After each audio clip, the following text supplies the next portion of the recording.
Il fut un temps où l'on racontait l'histoire d'une femme nommée Khadija, dont la vie, autrefois bercée par l'amour et l'aisance, s'était lentement transformée en une lutte constante contre la misère. Jadis, elle vivait entourée de rire, de tendresse, d'un mari attentionné, Bakari, et d'enfants comblés. La maison respirait la paix, et chaque désir des petits était exaucé sans délai. Khadija, reconnaissante, ne cessait de remercier le ciel pour cette existence douce et bienveillante. Mais un jour, le destin frappa sans prévenir. La mort soudaine de Bakari bouleversa tout. D'un coup, les rires s'éteignirent, les jeux cessèrent, et Khadija ne trouva plus que le silence pour compagne. Pendant près d'1 an, elle parvint à survivre grâce aux économies laissées par son défunt mari. Mais lorsque le dernier billet disparut, la véritable descente commença. Elle se mit à implorer sa famille, à quémander chez ses proches. Quand personne ne répondait, elle acceptait les tâches les plus ingrates, laver des marmites, récurer des sols, frotter des linges usés. Chaque jour, elle donnait son dos, ses mains, sa force, pour un simple morceau de pain. Mais lorsqu'approchait la fête de l'Aïd ou qu'un mariage faisait vibrer les ruelles, son cœur saignait. Ses enfants, innocents et impatients, réclamaient ce que tous les autres avaient, de nouveaux vêtements, des chaussures brillantes. Ils ne comprenaient pas pourquoi leur mère n'arrivait pas à leur offrir ces petits plaisirs. Ils insistaient, la suppliaient, sans savoir qu'à chaque mot, ils écorchaient un peu plus sa dignité. Il lui rappelait sans cesse qu'il n'avait rien eu l'année précédente. Il voulait juste se sentir comme les autres, être fier de ce qu'il porterait ce jour-là. Mais ils ignoraient tout des nuits sans sommeil, des larmes étouffées, des sacrifices de leur mère. Ils voyaient leurs envies, leurs rêves, sans voir ce qu'elle endurait pour tenter d'y répondre. Alors, un jour, Khadija fit un choix. Un choix silencieux mais ferme. Cette fois, elle ne laisserait pas ses enfants être les seuls sans habits neufs pour l'Aïd. Elle frappa à toutes les portes, demanda de l'aide aux parents, aux frères, aux beaux-parents. Mais partout, elle rencontra des refus. Ses parents lui dirent qu'eux-mêmes n'avaient rien pour cette année. Ses frères lui firent comprendre qu'ils ne pouvaient rien offrir non plus. Quant à ses beaux-parents, leurs paroles furent encore plus dures, ils lui suggérèrent de se remarier, pensant qu'un autre homme prendrait en charge les enfants. Ces mots la bouleversèrent. Peut-être aurait-elle pu accepter si elle n'avait pensé qu'à elle. Mais elle savait qu'un homme étranger ne pourrait jamais aimer ses enfants comme leur père l'avait fait. Elle refusait de les confier à une affection incertaine, de remplacer la tendresse perdue par une présence imposée. En sortant de chez eux, le soleil brûlait au-dessus de sa tête, mais dans son cœur, c'était une autre chaleur qui la consumait. Elle se demandait où aller, vers qui se tourner, qui pourrait encore l'aider. Chaque visage croisé semblait distant, chaque porte fermée. Et dans son esprit, une question revenait, devait-elle sacrifier sa dignité pour un instant de joie chez ses enfants? À cette pensée, elle secoua la tête. Non, elle ne le pouvait pas. Mais si aucune autre issue ne restait? Le doute l'envahissait, sa force l'abandonnait. Elle se sentait acculée, sans ressources, sans espoir. Alors elle envisagea, pour la première fois, une possibilité qu'elle avait toujours rejetée. Peut-être qu'un mariage, même précipité, pourrait changer quelque chose. Mais il ne restait que 2 jours avant l'Aïd. Personne ne se mariait en si peu de temps. Et ses enfants voulaient être heureux ce jour-là, pas plus tard. Cette porte aussi se referma. Ce soir-là, Khadija rentra chez elle, le cœur brisé, les mains vides, les yeux noyés de larmes.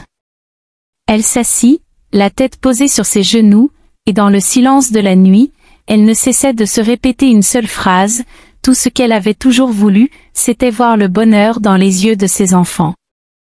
Que faire? Où aller? Qui allait l'aider? Ces questions tournaient en boucle dans l'esprit de Khadija, jusqu'à ce qu'un souvenir lui revienne. Quelques jours plus tôt, sa voisine Fatuma lui avait parlé d'un homme qui proposait des vêtements à crédit. Il donnait les habits immédiatement et récupérait l'argent plus tard. Fatuma lui avait expliqué calmement qu'il ne faisait pas de problème tant que les conditions étaient respectées. Dans les yeux de Khadija, une lueur d'espoir s'alluma. Elle rassembla ses dernières forces, revit le visage de ses enfants, et du fond de son cœur, une prière s'échappa. Oh Allah, si c'est le bon chemin, facilite-le. Mais s'il mène à l'humiliation, écarte-le de moi. Elle alla frapper chez Fatuma et lui demanda où se trouvait ce commerçant qui vendait à crédit. Elle voulait acheter des vêtements pour ses enfants. Fatuma lui donna l'adresse et le nom, mais ajouta une chose qui troubla Khadija. Elle lui dit que cet homme était un peu étrange, qu'il avait ses propres conditions, et que tout le monde n'arrivait pas à les accepter. Surprise, Khadija répondit qu'elle ne cherchait rien de mal, qu'elle voulait juste des habits pour ses enfants. Fatuma la regarda avec compassion et lui dit qu'elle ne pouvait rien garantir, qu'elle devait aller voir par elle-même, et si cela lui semblait honnête, elle n'aurait qu'à accepter. Sinon, qu'elle revienne les mains vides. Dans son cœur, Khadija se fit une promesse. Elle ne ferait jamais rien qui irait contre sa conscience. Le lendemain, elle se rendit à la fameuse boutique. Le vendeur, comme tous les autres, commença à lui montrer des habits un à un. Mais Khadija l'interrompit calmement. Avant de voir quoi que ce soit, elle voulait être claire. Elle n'avait pas d'argent.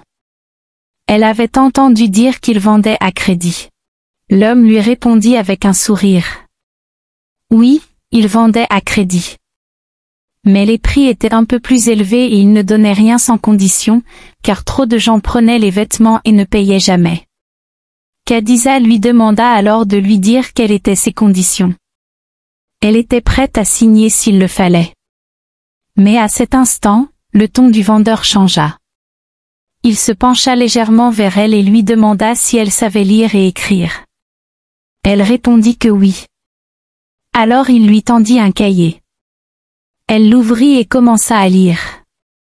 Dès la première ligne, ses mains se mirent à trembler.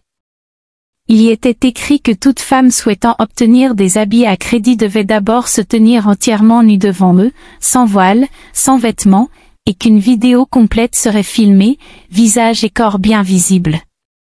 Cette vidéo resterait entre leurs mains jusqu'au remboursement total. Et si elle échouait à payer, la vidéo serait publiée sur un site obscène pour couvrir la dette. Ce qu'elle lisait la glaça. La deuxième condition stipulait que si la première était refusée, alors la femme devrait entretenir une relation intime avec eux chaque fois qu'il l'appellerait, jusqu'au remboursement complet. Et si elle cessait de venir, il diffuserait la première vidéo ou déposerait une fausse plainte contre elle. La troisième condition donnait une dernière option. Si elle refusait les deux premières, elle devait signer un acte dans lequel elle reconnaîtrait que la maison dans laquelle elle vivait leur appartenait en cas de non-remboursement. Le document aurait une valeur légale, et même si elle changeait d'avis, sa signature suffirait à leur donner gain de cause. Mais Khadija ne possédait rien. La maison où elle vivait était en location. Rien ne pouvait être mis en garantie. Les mains tremblantes, elle referma le cahier et le déposa doucement sur la table. Elle sortit, sans un mot, sans colère, sans insulte. Elle avait pénétré dans cette boutique avec une étincelle d'espoir. Elle en ressortait éteinte, humiliée, vidée de toute énergie. Mais juste en face, un autre vendeur, discret, l'avait observée depuis le début. Il avait tout vu, tout compris. Cet homme n'était pas comme l'autre. C'était un homme pieux, droit, sincère. Et dans son cœur, il se dit que cette femme ne cherchait rien d'autre que de la dignité pour ses enfants.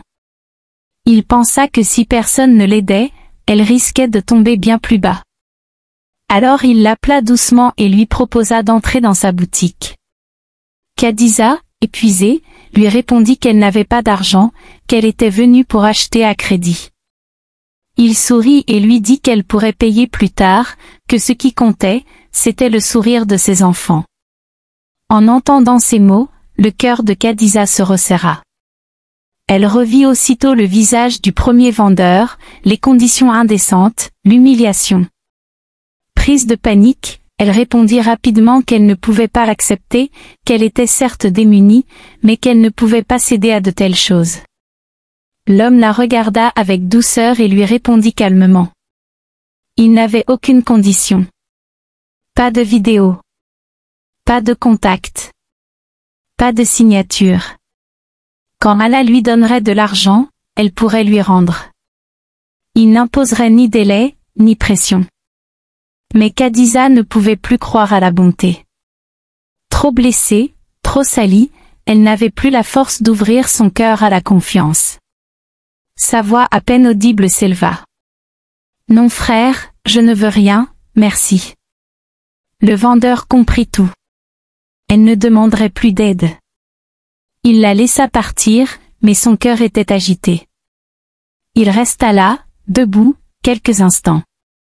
Quelque chose en lui murmurait qu'elle ne reviendrait pas, qu'elle porterait seule son fardeau. Alors, à distance, sans qu'elle le voie, il la suivit. Il voulait juste savoir où elle vivait. Non pas pour l'importuner, mais pour lui venir en aide, sans la heurter. En marchant, il fit une seule prière.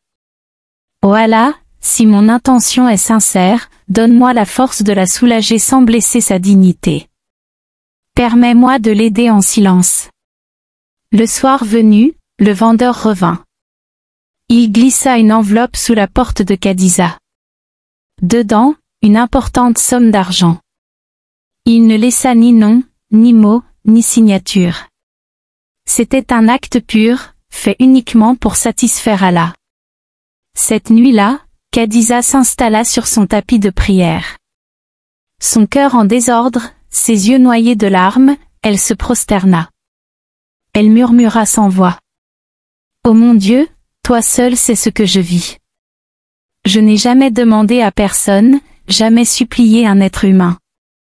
Je suis venue à ta porte, parce que toi, tu vois tout. » Le matin, comme chaque jour, elle sortit dans la cour pour s'occuper de ses tâches. Mais soudain, ses yeux se figèrent. Là, juste devant elle, une enveloppe. Elle n'osait pas y croire. Était-ce un rêve? Elle s'en approcha lentement. Ses mains tremblaient. Dans l'enveloppe, des liasses de billets. Suffisamment pour nourrir ses enfants pendant des années. Elle resta figée quelques secondes, puis tomba en larmes. Cette fois, ce n'était plus de la tristesse. C'était de la gratitude. Une gratitude pure, brûlante, immense. Elle retourna sur son tapis de prière, s'inclina, et de son cœur jaillit un seul mot. « Mon Dieu, tu m'as entendu. » Ce jour-là, elle acheta des habits et des chaussures pour ses enfants. Et le jour de l'Aïd, elle sortit avec eux. Les enfants rayonnaient. Et elle marchait en paix. Ce qui la rendait la plus heureuse, ce n'était pas les habits, ni les compliments, ni la sortie. C'était ceci, elle n'avait tendu la main à personne. Elle n'avait supplié que Dieu. Et Dieu avait répondu. Elle reprit doucement la prière, son cœur apaisé. Oh Allah, toi seul connais l'état de chaque cœur. C'est toi qui fais jaillir la lumière dans les ténèbres. C'est toi qui transformes les larmes en force. Ne nous laisse jamais dépendre des hommes. Donne un revenu licite à ceux qui souffrent. Soulage les parents accablés. Remplis leur cœur de patience et leur maison de paix. Elle se rappela alors une parole du prophète Mohammed. Celui qui craint Allah, Allah lui ouvrira toujours une issue, et lui accordera sa subsistance d'une manière qu'il n'aurait jamais imaginée. Et elle sut, ce matin-là, que Dieu ne l'avait jamais abandonnée.